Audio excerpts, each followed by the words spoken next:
One of the biggest myths in business is this: if your product is good enough, it will succeed. No, it won't.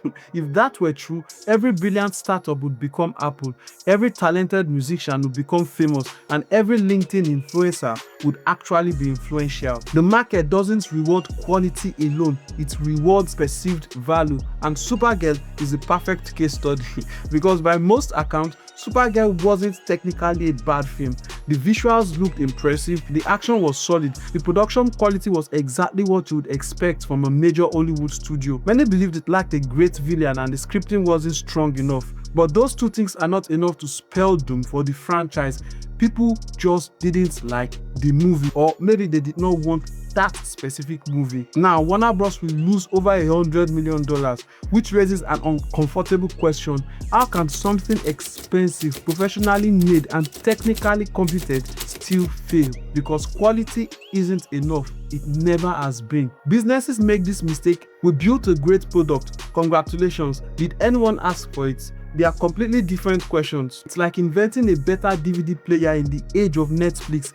Technically impressive, commercially awkward. Hollywood makes the same mistake over and over and over. Sometimes studios become obsessed with making the film and forget people have to actually want to watch the film. That's where branding comes in, because customers don't buy quality, they buy what they believe they will experience. Before Supergirl even reached cinemas, millions of people had already formed expectations, mostly negative.